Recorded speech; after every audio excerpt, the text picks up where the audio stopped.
Chavre, how are you? I hope everyone is gesund, stark, und freilich, begashmus und beruches. I hope everyone is healthy, strong, and happy physically and spiritually. Today is Erev Shabbos Kodesh Pashas V'Eschanon, Shabbos Nachamu, and we're learning Pirkei Avos Perek Dalet. So what is the connection between all these things, and what is the message? What is Hashem telling us today? As usual, since the war started, we start with tzedakah. G'del tzedakah shemakareves is hagula. Mashiach should come now. We're going to say a blessing, a prayer. Baruch atah Hashem Elokeinu melech haolam asher nosan lanu teiras emes. Hashem gave us a true Torah. V'chai elam nata b'seichenu. Baruch atah Hashem noisei na Torah. So usually it's translated V'chai elam nata b'seichenu is translated that He's given us, planted eternal life within us.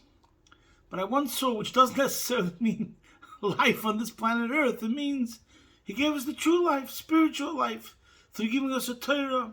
That means the materialism is not what's the primary focus, but spirituality, which spirituality is definitely, truly eternal. And that's what it means olam. Olam could mean eternity, forever.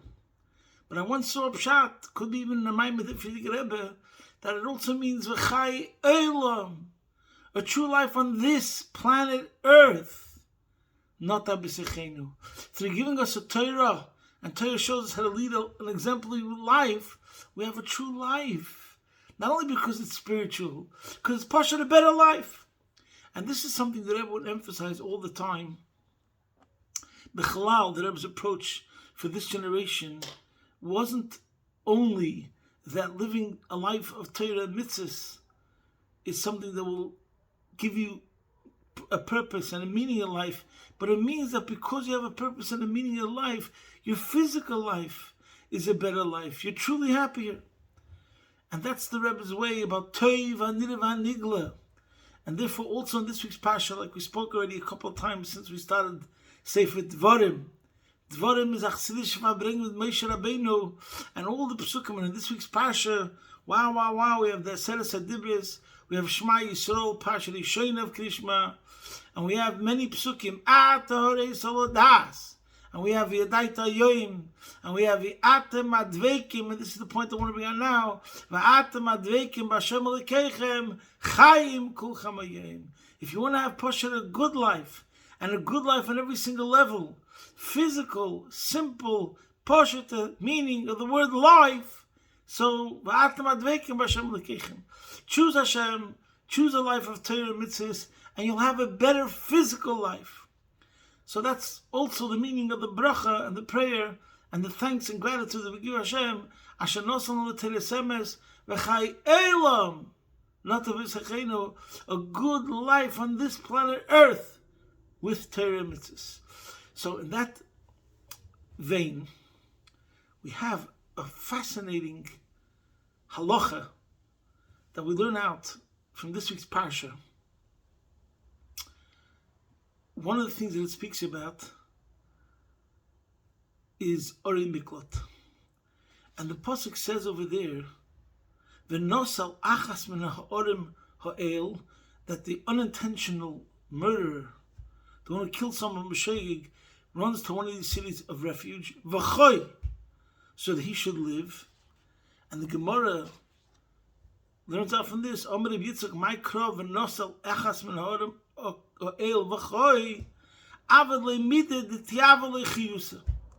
we have to do something for him. They should have a real life, conducive to living.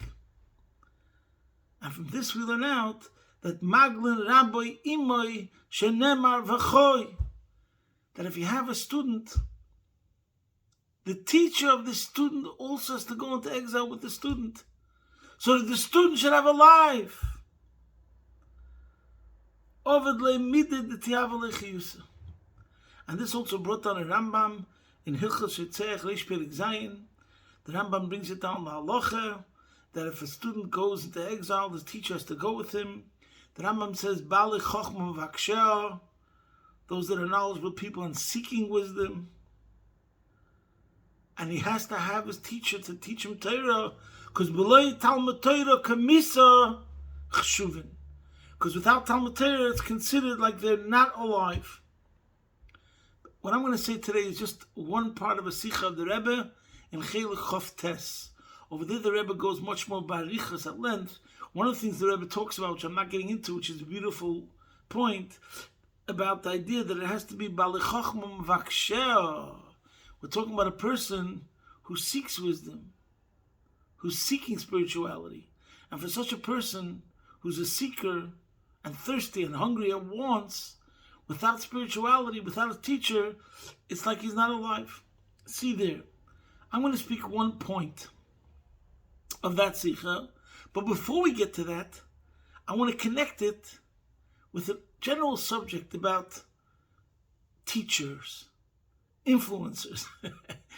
How today, we've forgotten the whole real, true method based on a relationship.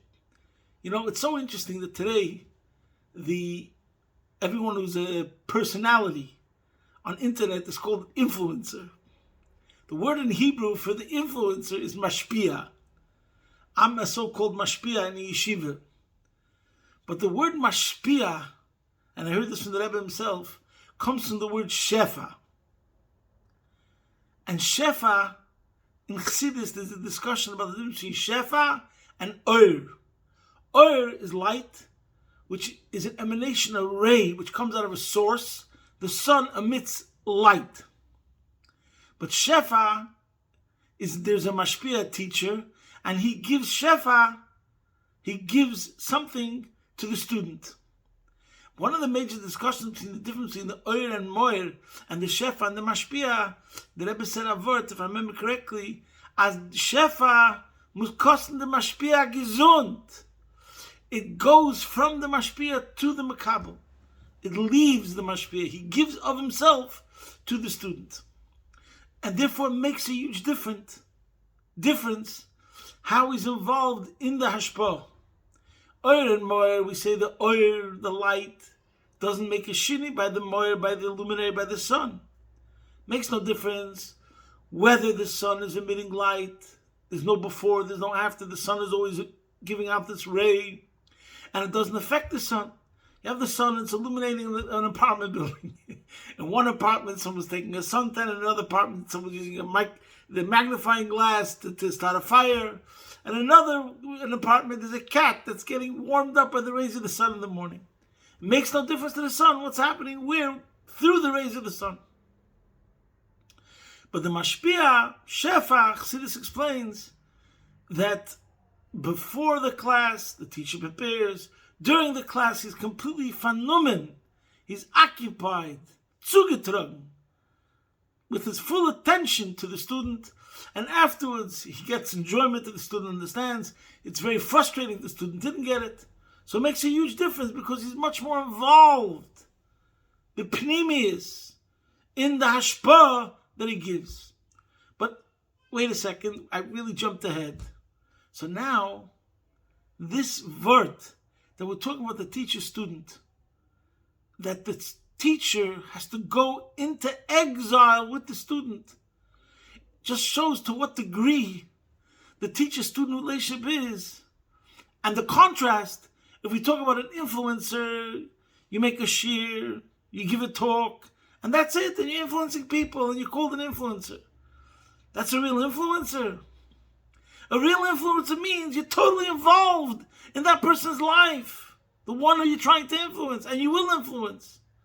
To what degree? That if he goes into exile, you have to go into exile with him. That's how much the circumstances and the situation of your student affect you. Total contrast. Different world than the language that we use today when we use the word influence. What it really means, according to Torah, what it means to be a teacher. So, that's one pasuk in this week's parsha, that we learn out from that pasuk, that v'choy, what does it mean that he really is able to live in that city? that we send his teacher with him, which as a side point we can get into the whole discussion. Here we see a clear ayah from the Torah that what is the definition of life, as we spoke about in the beginning of today's shir. Chai Elam, life in the physical world, means that if this person goes to a city of refuge, you have to send him his teacher of spirituality. That's the meaning of his physical life. Not the life of a peasant, not the life of every single Tom, Dick, and Harry, but the life of a Jew. Means just like you give him water.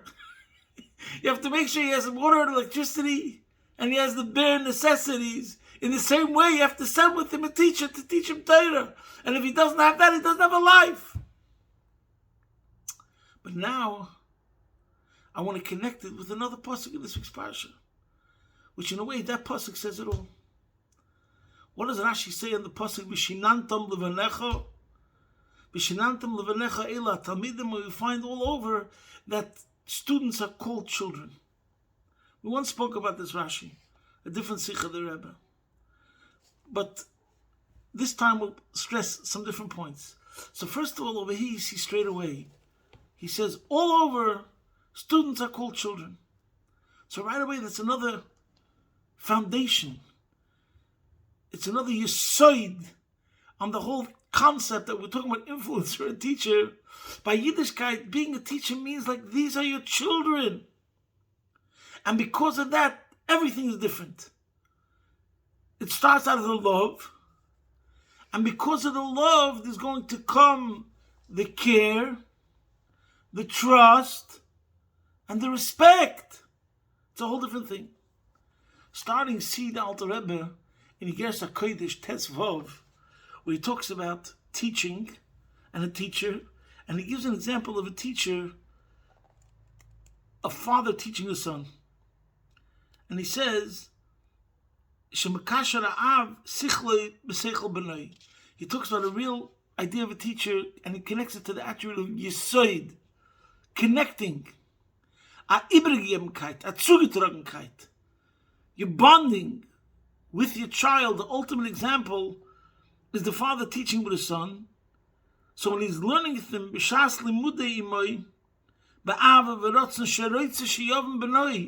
because he loves his son, he wants his son really to understand. And he says over here, you're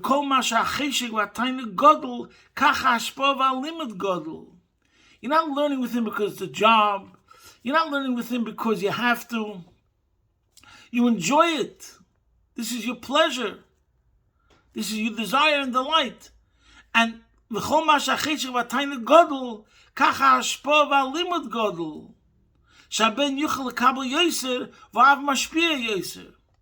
other words, according to the measure of your enjoyment and the relationship, and today you'd call it attachment, so the teaching will be more intense, more greater, more beautiful, and the student will take more.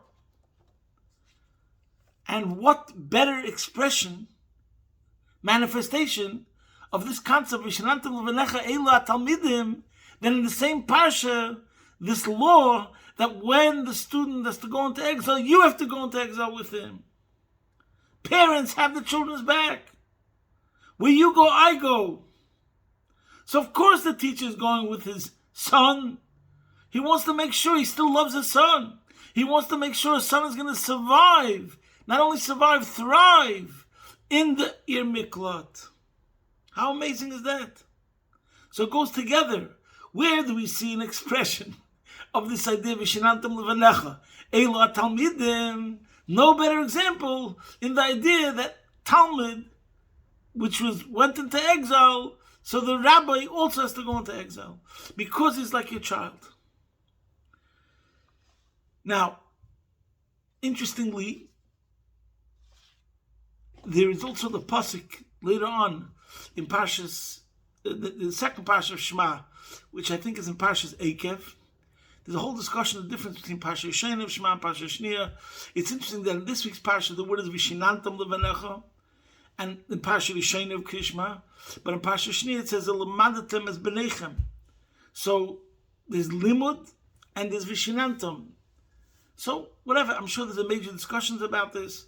Where do we learn the mitzvah of Talmud Torah? The Rambam, I think, in Sefer HaMitzvot brings from Vishinantam.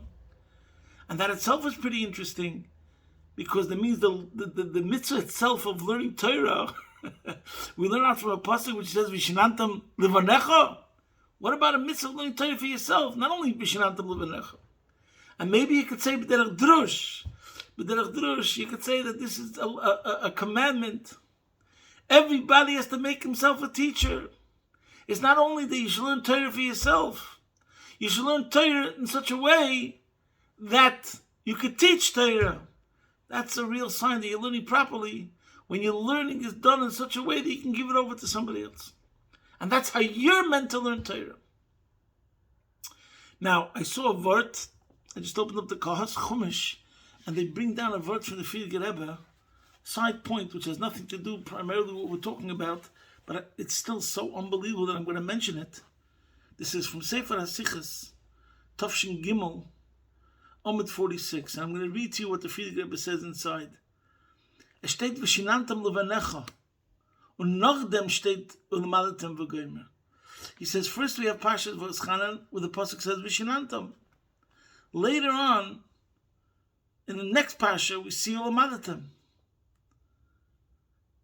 The movement is not understood. Shinon meant Ibechazeren. The word Shinon is like Mishnah Torah. It means to repeat, to go it over. And with the Malatem meant Lenin. And the word Malatem means to learn. First it should have said Malatem, learn. And then it said Vishinantam, review it. No, Vishinantam meint einchazen in dem Teike for Amunah, dem Shema, Rosh Tevesu Morim Einechem, or Umi Bara Eile. It means to become inculcated, engrave the power of faith and the Shema, because first it says Shema Yisrael. Take the Shema, which the Shin Mem Ayin stands for Sumarim Enechem. Pick up your eyes, look heavenward, look towards Hashem, and see who created this world. Ein Chazerin, drill into yourself. Amadav machen brachas, that we have to make brachas, say blessings. Ein Chazerin di brachas. Make it that you know the brachas by heart. And I'm bringing them Shema Yisrael and them Torah Tziva. Bring the faith of Hashem into the Torah that you're learning. Wow. I'm taking pshat over here. The Vishinantam levanecha means al derech the word gedele shimusha yesim limuda. If we look at the lifestyle of a child, first starts training, similar to the Alter Rebbe says the word Amunah and Miloshen Imunyad also. How does the child really get, how do we influence the child? How do we really teach this child? By him seeing a lifestyle, technical lifestyle of Judaism. Judaism is not a subject. Learning could be a subject. Judaism is not only a subject, but it's a way of life. And that's what it means, Vishinantam levanecha. What he has to see, what the child has to see, and what your students have to see, is how you're a role model, and how things of Torah and mitzvahs and Yiddishkeit, that's your very life. He sees you make a bracha. He sees you answer Amen, Amen Yeshmei Rabbah. He sees how you live your life. Your Judaism is a life that reflects all the values and virtues that Yiddishkeit talks about, and that it's your life. And that's how it becomes ingrained. Training by your children, by your students. So first it's Vishinantam, Ein Chazerin. And then then they'll learn the reasons behind it, or to understand the intricacies of law. When does this apply? When does that apply? But the first thing is Vishinantam. That's a word from the Frierdiker Rebbe. Now, it's another very, very important point that was a side point. Now I want to say the word that the Rebbe says in the Sikha of Chelik of Tes. What does it mean that the teacher goes into exile? It means Maglin Rabbi Imai, not Mevin Rabbi Imai. in order for the teacher to really have an impact on the student, they have to have the shared experience. The teacher has to show that he identifies with the student. If not, imagine if the teacher went into exile with the student, but he's living in a mansion, and the student is living in a shack. The whole circumstance would be completely different. Then the teacher wouldn't be able to be mashpia on the student. As the Rebbe says, there's a division between them. The Talmud is in Golus, the Talmud is in exile, and the Rav in Cherus, and the teacher is living a different sort of life, even if he was sent to the same city. So then the Rav would not be able to totally involve himself in the student's situation to be able to impact him in the right way. But it has to be that they have to find themselves in the selben Golus, wie the Talmud gefindt sich. The teacher has to find himself in the same Golus.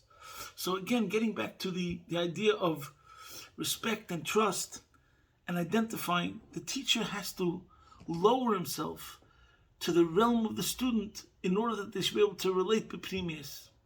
There's an English saying, which I've said many, many times, which I think is unbelievable, which applies, I don't want to elaborate on it now because we mentioned this many times. Seek first to understand, then to be understood. This applies to the teacher and the student, but now we're talking on the part of the teacher. Seek first to understand.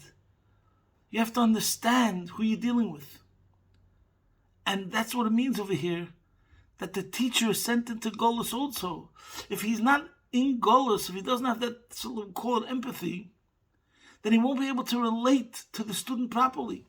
The only way you'll be able to connect with the student, and those are the greatest teachers, the ones who really communicate.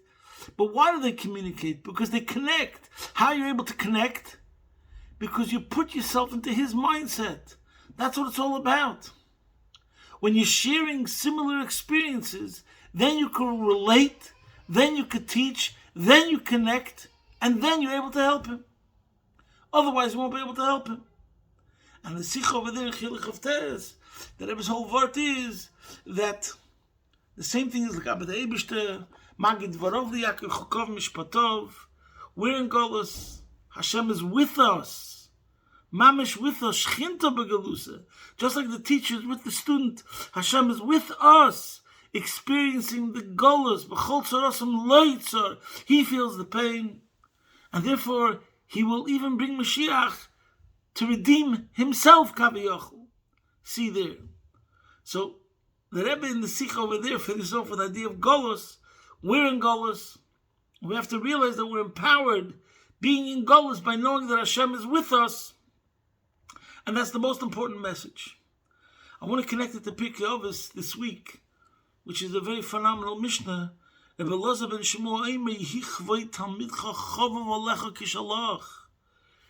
the honor of your student be as dear to you as your own. The honor of your colleague as the reverence for your teacher. And the reverence for your teacher as the fear of heaven. You know, I wish one day we'll give a share and just talk the argument for humility. In general. I wish someone could talk about the subject Al Pi Torah and be so convincing, such a good influencer, that one share on this subject would influence everybody to be more humble. What kind of beautiful world that would be. And the truth is, that's the Alter Rebbe in chapter 30 of Tanya, which is unbelievable. He speaks on the Mishnah of Avash Ruach Nikolodim. In this week's Perek, previously it said, Ma'od Ma'od Avash Ruach. So, what do we see from this Mishnah at least? Talking about the subject of humility, is that there's three levels here. There's an inferior, there's an equal, and a superior. Your student, l'chayr, is your inferior. And we say, take him up a notch. Treat the one who's inferior to you as an equal. The one who's your equal, your colleague, treat him as somebody who's superior. The one who's superior, which is your teacher, you lift him up. Make him like the Eibishter. So in every situation, the point is, look at the other person, lift up the other person, make him feel more valuable. And that's all coming, truthfully, once you have a good teacher who understands how he's going to be more effective. In order to be more effective, obviously, like we said before, it starts from the love. When you look at your students as your children, and therefore, like we said before, you'll respect them because you love them, and you'll see their virtues, and therefore it'll create trust, and therefore the whole teaching will be different, etc., etc., etc. Now the Meforshim over here bring out an important point that Rebbe Elazar ben Shemu was one of the 5 Talmidim that survived the plague of Talmid Rebbe Kiva. And what does it say about why there was a plague of the 24,000 students of Rebbe Kiva? Because they didn't have respect one for the other. So therefore Rebbe Elazar ben Shemu in this Mishnah is talking about the importance of respect. Very interesting. Now I want to connect it to Shabbos Pashas Nachamu Nachamu. The message of Pashas Nachamu is students, is children, is grandchildren. Nachamu means the future. Tisha B'Av was last week. We're moving on. We're going to see how Tisha B'Av itself was something which was good and part of redemption, etc., etc. But the main question is in every situation, us, like the story of the Frierdiker Rebbe and the Rebbe Rashab. And the answer was, so the same thing is right now. It comes after Tisha B'Av. And Baruch Hashem, now we have the Shiva de Nechemta. So we're going forward. And we have to realize, and I think this is something that's to be stressed again and again, for those that don't get it, everything is chinuch, chinuch, chinuch. I mentioned this already before. I remember seeing a letter once from the Rebbe, where the Rebbe writes, the Nekudim Meshutefes, the common denominator of all the Rabbeim of Chabad, was chinuch, education. Because chinuch is the emphasis on the future. Our most important asset is our children and our students. We have to invest more in that than anything else. Because that's Nachamu, Nachamu. And maybe you could say, but the Lashon Drush, Nachamu, Nachamu, double Nachama means, because they're not going to only be as good as us, they're going to be better. Yofa Koyach Haben. And that's why it's Nachamu, Nachamu. We have to look at the future and not say I've seen the future and I'm not excited about it. We have to say Punkt Farker, the opposite way around. I've seen the future and it's Zeh Nachmenu, it's beautiful. And there's a story I said already before, and now I just want to say it for 2 seconds. I'm not going to say it at length. One time the Alter Rebbe was in a situation and he spoke out loud and he turned to the Baal Shem Tov. He said, Zeide, Rebbe, Zayt Meire Rachem Rabem, Ba'adi uvad kol Talmidechem, uvad HaMekusharim Aleichem, uvad Teraschem. The Alter Rebbe turned to the Baal Shem Tov and he gave a cry out, Oy, Gewalt, Gewalt. Avinu shebeshamayim chutz v'rachem aleinu, und is umgefallen and hat tieferes Alphas. The Alter Rebbe spoke like that and then he fainted. This is in Sefer HaSichos Tafshin, Amud 65. Anyways, he fainted. It made a big tumult. Everybody came running, including the Tzemach Tzedek. They brought Rabbi Yehuda, the doctor, and the Tzemach Tzedek was 2 years and 9 months old. That's the Alter Rebbe's grandson. Was 2 years and 9 months old. Der Zendik, as ein Zede, the Alter Rebbe liegt auf dem Brick. He saw his grandfather lying on the floor. Hat sich Warf getan auf dem Rebbe. He jumped on the Rebbe, on the Alter Rebbe's grandfather. He jumped on the grandfather and he cried out, Zede, Zede! Hat the Rebbe geöffnet eine Kotsche. The Alter Rebbe opened his eyes and he saw the way the kid, the child, streckt ihm aus seine kleine Händelech, schreiende Zede, halt sich an meine Hand und stellt sich. He opened his eyes and he saw his grandson. His 2-year-old grandchild said, Zede. Stretch out your hand, hold on to my hand, and stand. Hat der Rebbe ungenommen dem Kind's Händlach. The Alter Rebbe grabbed his grandchild's hands. Sagen dich dabei, Havli Yotche, told him, give me your hand. And so sich aufgestellt, he stood up. The 2.5-year-old told him, stand up. And the Alter Rebbe stood up, sagen dich dabei, and he said, Zeh Yinachmenu. He shall console me. He shall console us. He will bring us comfort. So we're looking for the ultimate Nachamu, Nachamu, Ami, Yemar, Eloi Kechem. We're looking for the ultimate Shabbos Nachamu, Begula Mitzvah Shlema Take Me Ad Mamish. But we also have to know, Bisma kommt an in Kretschmer.